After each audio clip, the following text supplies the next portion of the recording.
I'd like to welcome you to a program of songs and stories that I call Under One Sky. I want to thank the New Bedford Cable Access Channel for hosting this program as a vendor for the New Bedford Department of Parks, Recreation, and Beaches Steam Ahead program. You can find more about the program on the department's website and social media, different videos and information and activities. I hope you check that out. And now, I hope you enjoy the songs and the stories. Hi, my name is Davis Bates, and welcome to Stories from the Workshop. The first story I'm going to share with you is one of my mom's favorite stories, so I like to tell it a lot. And also, it starts once upon a time, which, if you're a storyteller, it's in the union rules. You got to start at least one story like that, and this is it. Once upon a time, there was a tailor. Now, this tailor lived not so far away in a time not so long ago as you might think. And he wanted one thing for himself more than anything else in the world. He wanted a coat for when it got cold outside. But he was too poor to make something for himself. He always had to make something, sell it, get enough money to buy food, pay the rent, and still have enough money to buy cloth to make something else to sell. But gradually he scrimped and staved.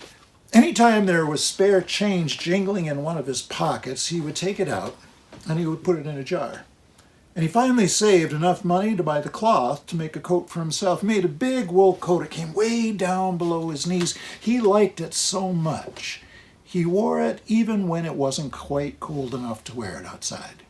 He wore it and wore it and wore it until the coat, it was all worn out. At least he thought it was worn out. He looked, there was a hole in this elbow, and he'd just gotten a puppy. And you know how puppies like to play, right?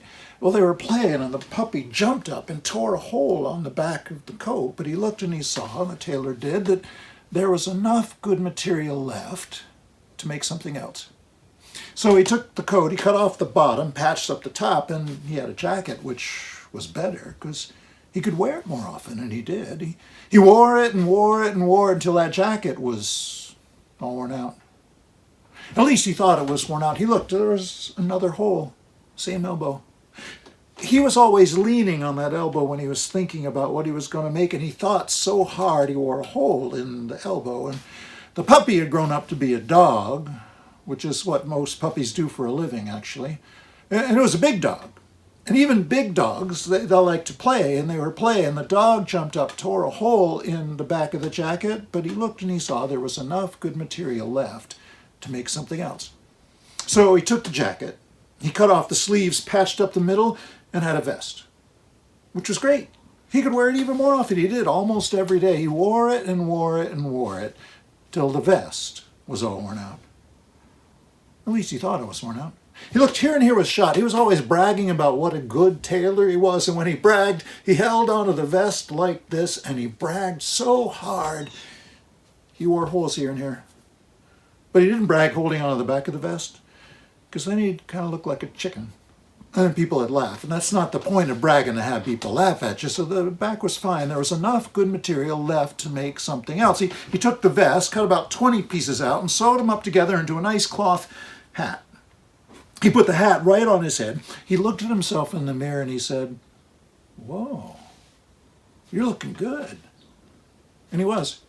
It's actually a very good thing to say to yourself every day, whether you're wearing a hat or not. A lot of us, we get out of the habit because we see all these ads that tell us we should look like other people. So in case this has happened to you, just pretend. And if you got a hat on, you don't have to pretend, but if you don't, you do. Pretend you got a hat on. Hold up a mirror.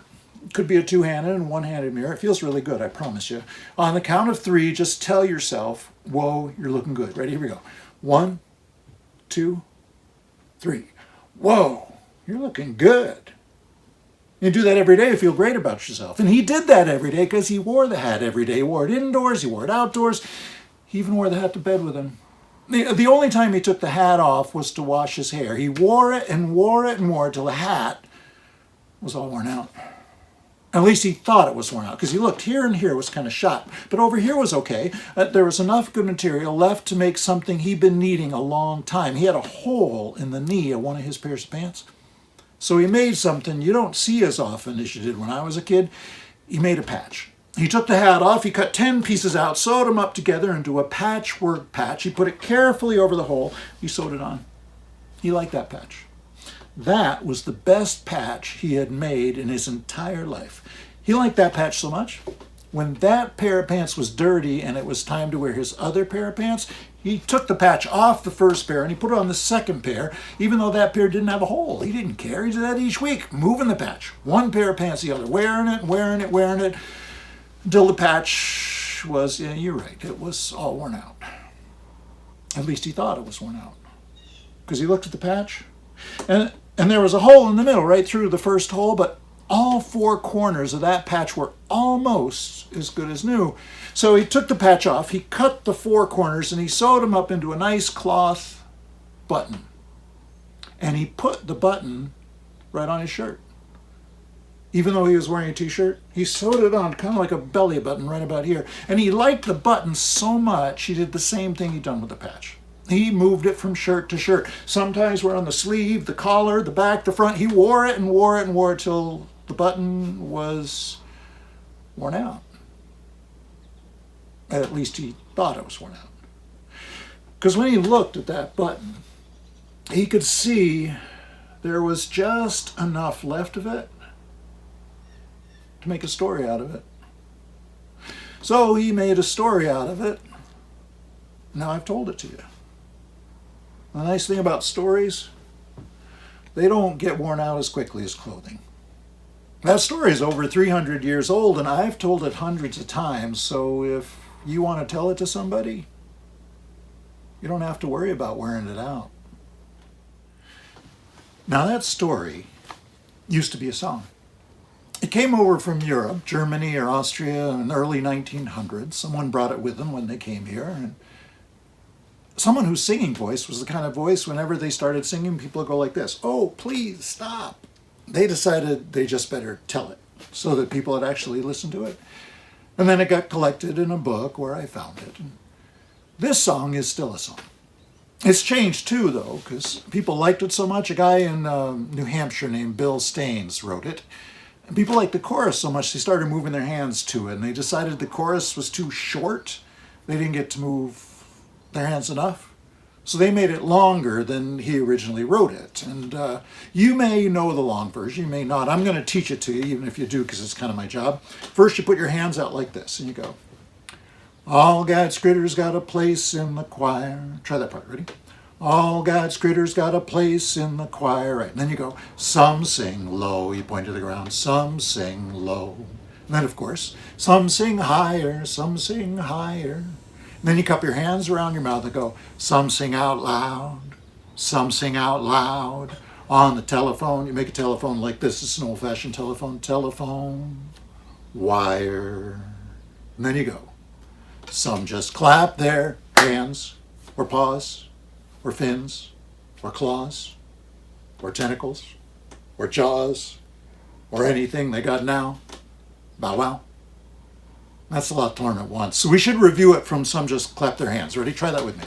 "Some just clap their hands, or paws, or fins, or claws, or tentacles, or jaws, or anything they got now. Bow wow." Good. Now we'll go all the way through. We'll go safe, slow learning speed at the beginning. But as you get better at the end of this, we're going to have a test to see how good you got and how fast you go. If you don't go slow, it's hard to learn how to go fast. So that's what we'll do at the beginning. And let's try it all together. Here we go. "All God's critters got a place in the choir. Some sing low, some sing higher, some sing out loud on the telephone wire. Some just clap their hands, or paws, or fins, or claws, or tentacles, or jaws, or anything they got now. Bow wow." Good going. Here's the first verse. "Listen to the bass, it's the one on the bottom where the bullfrog croaks. The hippopotamus moans and groans, a big to-do. The old cow just goes moo.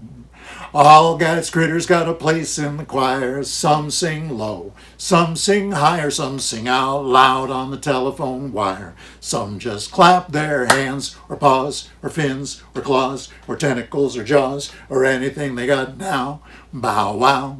The dogs and the cats, they take up the middle where the hummingbird hums. The cricket fiddles, the donkey brays, the pony neighs, the old coyote howls. Now that's actually fun to do. Some of us have some things to howl about. Some folks have other things to howl about. You don't often get to do it in public. So on the count of three, whatever you got to howl about, let's do it. Ready? Here we go. 1, 2, 3. Ow! Now the chorus. Ready? All God's critters got a place in the choir. Some sing low, some sing higher, some sing out loud on the telephone wire. Some just clap their hands, or paws, or fins, or claws, or tentacles, or jaws, or anything they got now. Bow wow. Listen to the top where the little bird sings the melody, the high notes ringing, and the hoot owl hollers over everything. The jaybird disagrees, singing in the nighttime, singing in the day. The little duck quacks, he's on his way. The possum ain't got much to say. The porcupine talks to himself. Poor thing. Ready, chorus. All God's critters got a place in the choir. Some sing low, some sing higher, some sing out loud on the telephone wire. Some just clap their hands, or paws, or fins, or claws, or tentacles, or jaws, or anything they got now. Bow wow. It's a simple song, a living song everywhere, by the ox, the fox, the grizzly bear, the grumpy alligator, and the hawk above, the sly raccoon, and the turtle dove. Already a go last time, normal speed, and then do it faster, but now with the speed we've been doing. Are you ready? Okay, here we go. All God's critters got a place in the choir. Some sing low, some sing higher, some sing out loud on the telephone wire. Some just clap their hands, or paws, or fins, or claws, or tentacles, or jaws, or anything they got now. Bow wow. That's good. That's good. You're keeping up. I think you're ready to go faster. Now we won't go really fast right away, because I've learned as I've gotten older that it's better to go faster, slower. We don't want any strained muscles. We're going to build up to it. We've been going about this speed, or tempo as it's called in music. We've been going 1, 2, 3, 4. All got that about that fast. We're going to speed it up to this fast. It's going to go like this. 1, 2, 3, 4. All God's critters. That was just an example. This is for real. I promise to go on count of 4. I think you'll do okay. Ready? Here we go. 1, 2, 3, 4. All God's critters got a place in the choir. Some sing low, some sing higher, some sing out loud on the telephone wire. Some just clap their hands, or paws, or fins, or claws, or tentacles, or jaws, or anything they got now. Bow wow. Good, good. Okay, now I think you're ready to go really fast. In fact, we're going to go so fast, we may go faster than the speed of light. So it might be kind of hard to see. First, before something is important in your life like this, it's good to relax. Everybody take a deep breath. Let it out. Shake your hands. Get them nice and loose, but not too loose. We don't want them flying off. Okay, hands up. I'll give you a quick count of 4. Don't blink. You might miss it. It's going to come really fast. Ready? Here we go. Ready? 24. Want to do it again? What? You didn't see that? Oh, that was too fast. I should slow it. I know, I'm teasing. Do it all the time. Drives my kids crazy. This is for real, though. I'm going to quick on a 4. It's going to go really fast. If you miss the beginning, jump in and fake it. It's okay. It's actually a good skill to learn. You'd be surprised how many adults get by with it a lot of the time. All right, here we go. Oh, and a hint. When we get going this fast, it's actually better to get quieter. Because some of us have discovered if you try to be too loud, too fast, the words trip over your teeth and then they fall on the floor or back down your throat. And that's not the point of it. You can get so quiet, I won't even hear you. I'll know you're doing it because your mouths are moving and your hands are moving. Okay, here we go. And after this, we'll do something else I like doing with this. Pretty fast. Count of 4. Again, if you miss the beginning, fake it. It's okay. Here we go. 24. All is place in the choir. Some sing low, some sing higher, some on the telephone wire. Some just clap their hands, paws, the physical, tentacle, jaws, and they go now, bow wow. That's good. Now, you may have noticed that's faster than I can do it. The words were a little bit jumbled, and I missed about half the hand motions. There's something else we could do with this. I was in a library one time, and I've been doing this song for a while, and I've been getting going really fast and having fun with it, and One of the kids at the end raised his hand. He said, let's do that song really, really slowly, which is a cool idea. Adults can learn things from kids all the time. I don't know if you ever have been watching a movie and all of a sudden it goes in slow motion. And if people are talking, all of a sudden people start talking in slow motion. So the fun part of doing it slowly is we use our lowest, slowest voices. It's fun. Ready? We'll all be at different pitches, but don't worry about it. Count of 4. Ready? 1, 2, 3, 4. All God's critters got a place in the choir. Some sing low, some sing higher, some sing out loud on the telephone wire. Some just clap their hands, or paws, or fins, or claws, or tentacles, or jaws, or anything they got now. Bow wow. Good going. Give yourselves a hand. We're doing so well. That was good. That was good. Now that song's fun, but it also happens to be true. Every single critter, no matter how big, no small, has a place here. Now, some critters, you wonder why. I don't know if you've seen a skunk or smelled a skunk. Some folks like that smell, but most don't. And some folks might say, why are skunks around? Why do we need skunks around? And actually, I lived up on a farm, and we were going to have a big party at the farm. And if it was raining, we were going to have part of the party in the barn. The problem was, though, there was a bunch of old burlap wrapped up in the entrance of the barn, and yellow jackets had built a nest in that burlap. And like a lot of adults who didn't know what to do, we just left it alone for a while. We didn't want to spray it with poison. Kids were going to be coming in that part of the barn. And one morning I got up and I smelled a skunk. And I went outside. And the smell seemed to be coming most from over by the barn. I went in and looked inside, and the yellow jackets were buzzing around that burlap like crazy, and half the burlap was ripped away. And the next morning I went out, and I smelled skunk again, and there were no more yellow jackets. The burlap had been all ripped up. I found out later from reading in a book that skunks like to eat yellow jacket eggs. And farmers in the old days, when they were farming in a hayfield and they had a yellow jacket's nest in the ground that the horses could get stung by, they would put feed, cattle feed with a lot of molasses in it, right by that nest, and skunks would come along and dig up the nest and eat the yellow jacket eggs and get rid of the yellow jackets for the farmer. Every critter has a place. Sometimes it takes a while to learn what it is. That's the story. Now, there was a character in that last song, Coyote, who I first saw on Saturday morning in cartoons. When I was a kid, the only time I got up early in the morning was on Saturday, because that's the only time I didn't have to go anywhere, and I usually got up earlier than my parents, and my mom taught me very quickly where the milk was, where the cereal was, where the bowls were, the spoons, how to pour everything without spilling, and how to turn on the TV so that I wouldn't wake her and Dad up. And in the morning, there was this cartoon show, the Bugs Bunny Roadrunner Hour, and Coyote, Wile E. Coyote. I loved those cartoons. And later I discovered that those cartoons are actually based on a Native American trickster from the Southwest that folks have been telling stories about for thousands of years. Coyote the trickster. And there's other Native American characters you can see on TV. Bugs Bunny is actually based on a character, Nanabojo, the rabbit trickster from around the Great Lakes. And this story, though, is about Coyote. Coyote.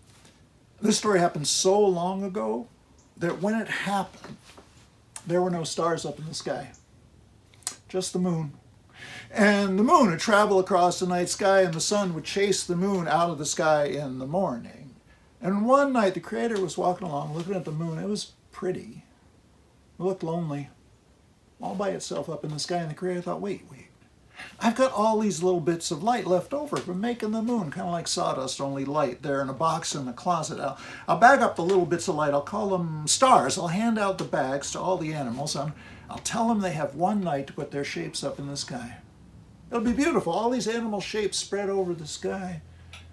I'll only give them one night to do it, because if I give them more, they'll do this. I'll go, should I put it here? No, maybe over there. They need a little pressure. In the morning, any star left in their bag, when the sun comes up, will be gone. The creator thought it was a great idea. Called all the animals around, told them the plan, handed out the bags of stars, said, Mouse, you can put your shape in the sky. Rabbit, you too, you can put your shape in the sky. Deer, bear, yeah, coyote, even you can put your shape in the sky, but you only have tonight to do it. In the morning, any star left in your bag when the sun comes up will be gone. So when the moon comes up, get busy, have fun. And the creator went away. All the animals, they were excited, started talking to each other. Coyote was the most excited of all. Coyote looked up in the sky and went, oh yeah, a coyote up in the sky. Me up in the sky. I like it. I like big. A big coyote. Yeah, from there over to there. Yeah, and from there over there. I fill up the whole sky with me, coyote. Everybody, they'll look up at the sky. They'll go, whoa, what a big coyote. Won't look at anybody else, just me. What a great idea. A coyote had a problem with thinking. You know the type, right? Every time he did it, it made him tired. He decided to have a nap. He lay down. It was going to be a short nap, but he kept sleeping. The sun began to set. Coyote was still sleeping. The moon came up. Coyote was still sleeping. All the animals, they started putting their stars up in the sky, and Coyote was still sleeping. Rabbit finished first. Coyote slept. Mouse finished. Coyote slept. Deer, bear, all the animals had finished putting their stars up in the sky, and Coyote was still sleeping. And that's when the moon began to set, and the sky grew light in the east, and Rooster crowed. And Coyote woke up, saw the moon setting, the sky getting light, thought, oh no, I've got to get my stars up in the sky, they're going to disappear. He ripped open his bag, he threw it up in the sky, and the stars spilled in a long, wide line right across the sky. That's how the Milky Way got up there, you know. And Coyote looked at that long, wide line of stars, and it really didn't look anything at all like a coyote. And he just went like this. He went, oh no,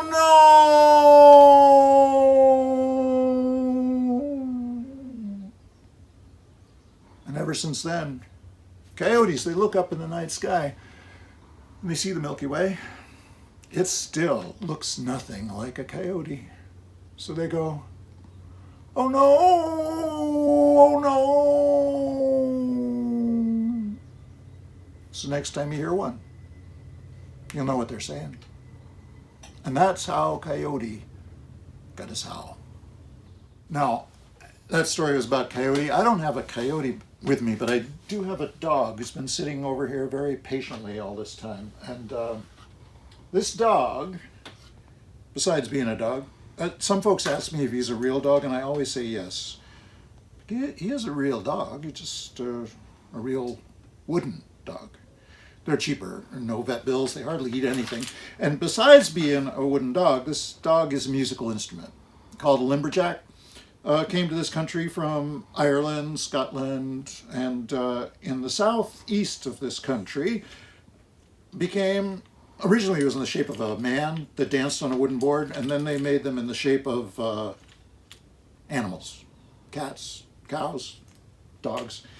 And he has a favorite song. I'll spell his name for you. I bet you'll figure out his favorite song from his name. His name is B-I-N-G-O, of course. And that's his favorite song. And if we sing it together, he'll dance, but we got to get him on the board. Bingo, and will you get on the board?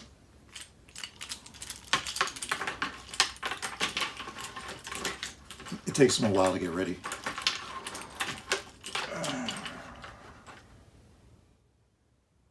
Does he look ready? Either that or he's doing yoga. He does a really mean downward dog. Oh, you know the song I'm thinking about, right? It goes like this. Sing it with me. There was a farmer had a dog, and Bingo was his name. Oh, B-I-N-G-O, B-I-N-G-O, B-I-N-G-O, and Bingo was his name. Oh, good. Take a break. Now this time through, have you ever done it that way where the first time we sang his whole name, right? Spelling it B-I-N-G-O. But this time, instead of singing the B, we'll clap, or you will, because my hands are kind of occupied.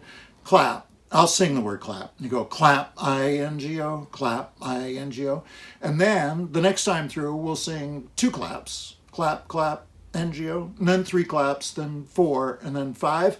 If we do it that way, he'll do some really fancy dancing. He gets excited about that. It's his favorite. Bingo, you ready to go again? All right. Okay, so this time through, I'll sing the word clap, and you clap on the word B. You know how it goes. Ready? Here we go. There was a farmer had a dog, and Bingo was his name. Oh, clap, I-N-G-O, clap, I-N-G-O, clap, I-N-G-O, and Bingo was his name. Oh, 2 claps this time, give it a try. There was a farmer had a dog, Bingo was his name. Oh, clap, clap, N-G-O, clap, clap, N-G-O, clap, clap, N-G-O, and Bingo was his name. Oh, 2 claps this time, here we go. There was a farmer had a dog, Bingo was his name. Oh, clap, clap, clap, G-O, clap, clap, clap, G-O, clap, clap, clap, G-O, and Bingo was his name. Oh, wait, how many claps this time? Oh, right, 4, thank you. There was a farmer had a dog, and Bingo was his name. Oh, clap, clap, clap, clap, oh, clap, clap, clap, clap, oh, clap, clap, clap, clap, oh, Bingo was his name. Oh, last time, 5 claps. Watch for fancy dancing. Here we go. There was a farmer had a dog, Bingo was his name. Oh, clap, clap, clap, clap, clap, clap, clap, clap, clap, clap. Whoa, clap, clap, clap, clap. Bingo was his name. Oh, whoa. And he usually likes to take a bow afterwards, and then he tends to fall asleep.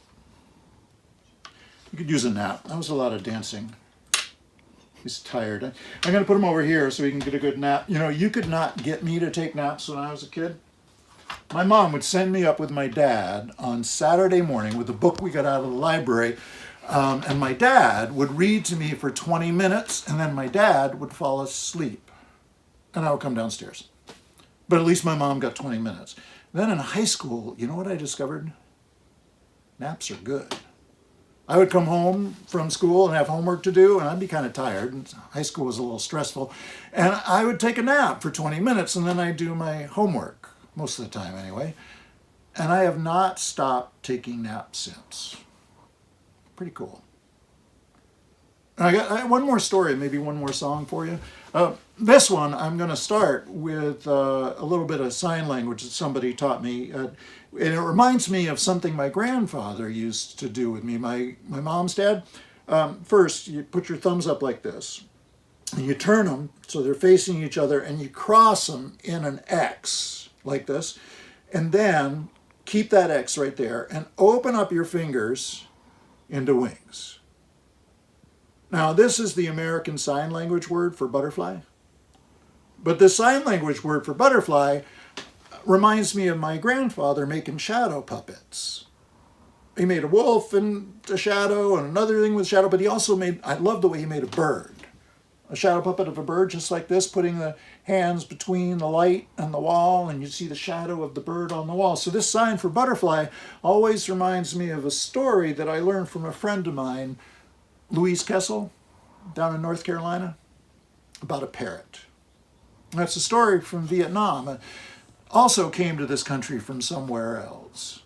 When people bring stories from other places, you know, sometimes when they come here, they can't pack much. Maybe not anything at all. But they don't have to pack stories. They're there. And they bring them. Once there was a very beautiful parrot. Had all the colors of the rainbow in its feathers, and it loved to fly high up in the sky. And one day it was flying way up in the sky, and it looked off in the distance, and it saw smoke. Smoke coming up from the trees. And it flew closer to the smoke, and it saw fire. There was a fire headed towards where the parrot lived, and I thought, I have to warn my friends there's a fire coming, and it flew towards the river and shouted to its friends, "Hey, there's a fire coming. Quick, head for the river. Get in the water. You'll be safe in the water." And the animals began to run to the safety of the river. Now, the bigger animals, the faster animals, they were going to make it. But the smaller animals, the slower animals, the river was too far away. They weren't going to make it. And the parrot thought to itself, "I have to do something for my slower friends." And quickly it flew over to the river. It dipped down in the water, got itself totally wet, and flew up into the sky, flew over the fire, shook its wings, and drops of water fell from the sky onto the fire and made this sound. Didn't do much good. They were too small. The fire was too big. The parrot thought, I have to try again, and it flew to the river, dipped down in the water, up into the sky, over the fire, shook its wings again, same sound. Still didn't do much good.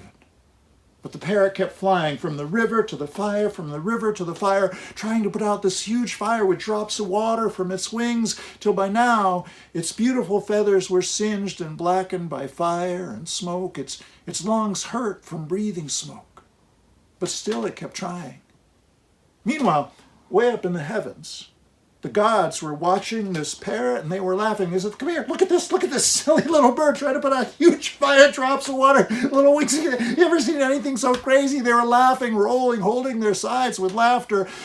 And one of the gods was strangely moved by this little parrot and thought, I have to set this bird straight how the world actually works. And it turned itself into a huge eagle. Huge, the biggest eagle you've ever seen, flew down next to that parrot and said, "Hey, you silly bird, you can't put out this fire. It's too big, you're too small. Come on, give up." The parrot didn't answer, just flew towards the river, dipped down, struggled up in the sky. The eagle flew alongside and said, "Look, you can't do this anymore. You can hardly fly anymore. You can't save the others, save yourself." The parrot didn't answer, just shook its wings. Drops of water fell. Struggled back towards the river. The eagle flew alongside and said, "Look, if you're not going to save yourself, let me save you. Get up on my back. I'll carry you out of here. You can't save the others. Just give up." And the parrot turned to the eagle and said, I don't need this. I don't need this kind of advice. I could get this kind of advice anywhere. You know what I could use? There's a little help." And this eagle, this god, was so ashamed that it hadn't thought to help that it started to cry.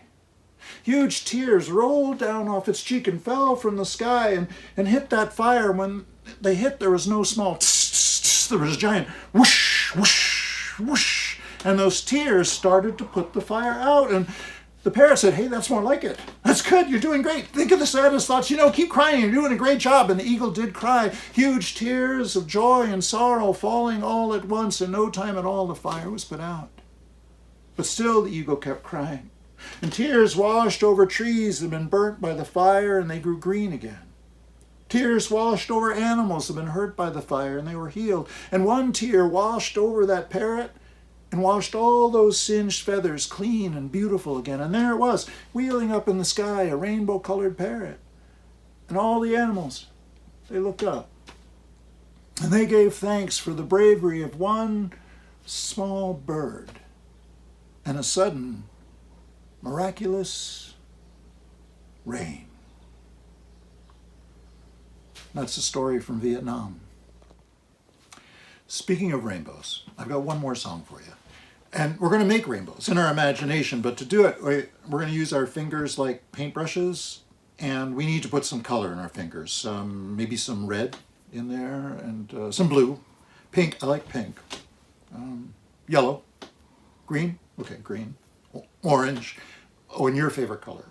Whatever it is. On the count of three, just say it right out loud. Ready? 1, 2, 3. Okay, got it. Well, put that color in there too. Now, we're going to use our fingers like paintbrushes. We're going to paint a rainbow and say the word rainbow, like that. And then the other way back. Rainbow. One more time. Rainbow. Now point above the sky, make a circle above your head and say the word around, and point to yourself and say, me. Yeah, because we're all going to make rainbows, and we're going to do it with those words, and we're going to add music like this. You'll get it as we go along. Here we go. The chorus goes like this. Rainbow, rainbow, Rainbow around me, everybody rainbow, rainbow, rainbow around me. Now all the colors in the world come from the sun. Make a huge sun with your arms like this. Make it dance across the sky. The sun outside my window, it's as yellow can be. Fiddle-dee-dee outside my window, it's as yellow can be. Here come the rainbows. Ready?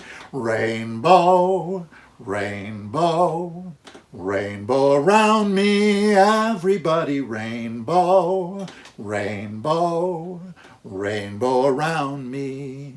Now, in order to get a rainbow, we can't just have the sun, we need the rain. And this is the American Sign Language word for rain. If we did this, it would be snow, but let's just do rain.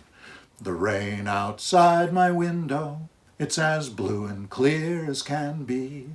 Fiddle-dee-dee outside my window, it's as blue and clear as can be. Here come the rainbows again. Rainbow, rainbow, rainbow around me, everybody rainbow, rainbow, rainbow around me. Hey, what if we didn't sing? We just made the signs and the shapes. And we can make the shape of the words with our mouths, but have no sound coming out. Let's try it. Ready? Here we go.